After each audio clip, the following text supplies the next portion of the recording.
Yeah, I predicted basically because of video game logic at the very early part of the game that Hugo, because of like I've seen enough video games where, okay, let me actually explain my thought process here.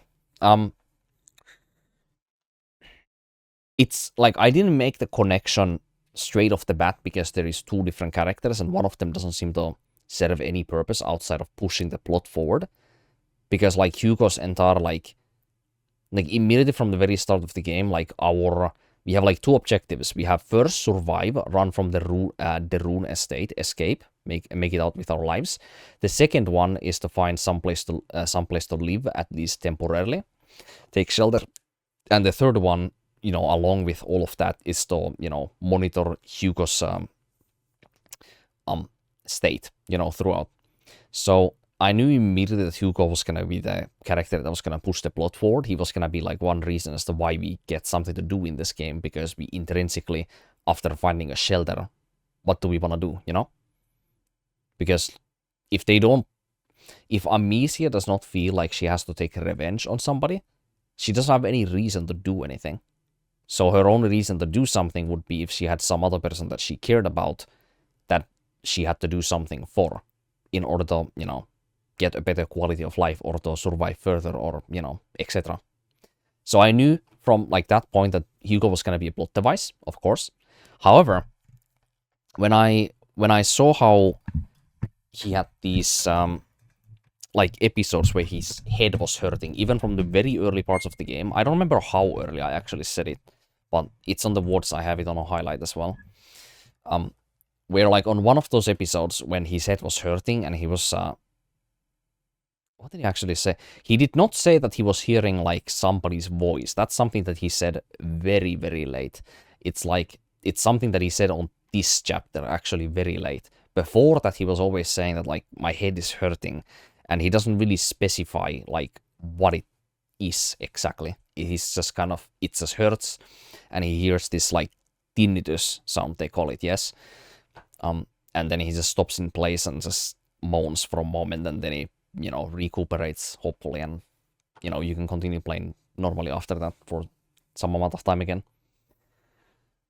And then he has the episodes where he does that, but then he's also unable to walk or move immediately because of how bad he feels. So Amicia carries him, right? I knew from like those moments on that they were gonna build it into something. I think it was actually was it in chapter?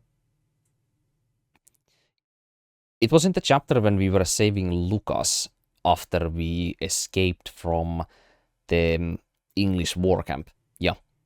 After that chapter, we had the section where I was piggyback carrying Hugo on Amicia, and I think then I may have said that, imagine at some point, because of how they're building up this disease to be, like progressively becoming more and more of a hindrance to your gameplay like this. Like this has to build up into something that is either terrifying or something that is either enriching to like the gameplay loop or something, eventually. And then very early part of the game, of course, I made the like prediction that because of what characters we have, one character is actually physically capable of doing things, and the other one that is kind of just our Ashley from Resident Evil 4 kind of thing, like they were gonna have like some kind of ability or mechanic tied to them specifically that they are able to do, just video game logic wise, and just rather than just being a plot device, and that was gonna be something cool to look forward to.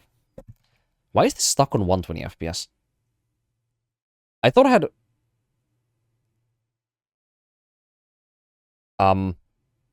it's, I mean, it is very GPU bound. How is it exactly 120? What the?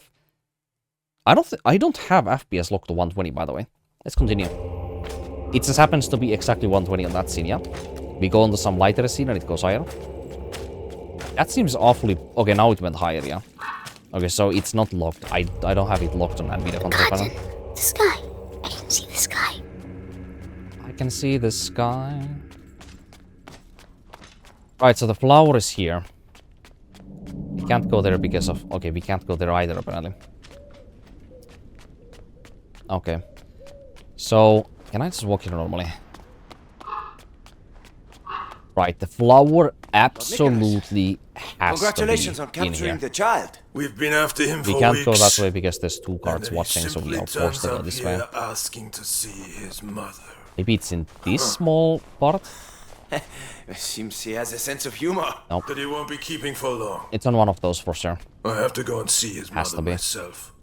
What's he going to do with her?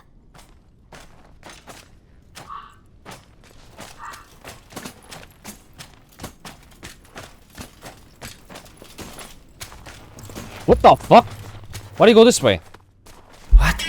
What? What the fuck are you doing? Quickly. Ah, forget it. Oh yeah, something about the SDR and tone mapping brightness parity that I'm gonna do from this point on with every other game. I'm gonna adjust it the same way, practically speaking, on top of statistically speaking. Adjusting it. What the fuck are you turning around? As I did with Car War 2018. Oh my god, this is gonna find me anyway. Whatever. Just fucking leave it to fate at this point. Is he not gonna find me? Anyway, let me continue. If he finds me, he finds me. In God of War 2018, one of the reasons as to why I was able to get the SDR to such perfection is not only because of the SDR slider being good in that game, but it's also because of particular details. I was looking at several or few different, like, very, like, dark detail spots. And I was comparing them so that there is no detail dropped and that the image is not too bright on either the SDR or the tone mapped HDR image. And that's one of the reasons also why the parity was so good in that game, you know? So I'm just gonna simply do that with every game that I play from now on as well. And all that really requires is I need to take like 1 or 2 full screen pictures or so. This fucking monk is so gonna fucking see me, by the way.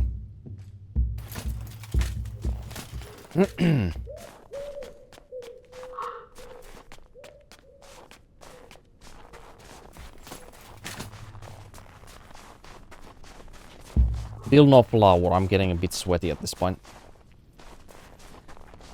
I mean, I've checked 2 of them. There's 2 more left. I guess it would be on the sides too. There's also one other outside bolt section also. Where there was that one cart. But that is after we save Beatrice, so I really hope we don't have to go that goddamn far. Surely it's fucking somewhere in here. There we fucking go. Video game logic. Nightshade. You play these games mustn't enough, touch the or you play berries. any video games They're enough, you dangerous. start noticing patterns. What's he doing? Did he bury one of its lotuses or petals? What? A black nightshade, a symbol of truth associated by some with demonic witchcraft. The black nightshade has many worrisome nicknames. Devil's herb, death cherries, and beautiful death. The toxicity of its berries is certainly a factor. Consuming them can lead to death. Understandable. Also, look at how many collectibles we have. I think I was incorrect earlier. The next chapter, chapter 15, it has possibility of giving us 1 of Hugo's herbarium items. And then we have 1 herbarium item and then 2 curiosity items left. So I'm gonna say that 16 is the last chapter. Yep. Very likely. Oh, and also we can just leave. Yeah, we got what we wanted.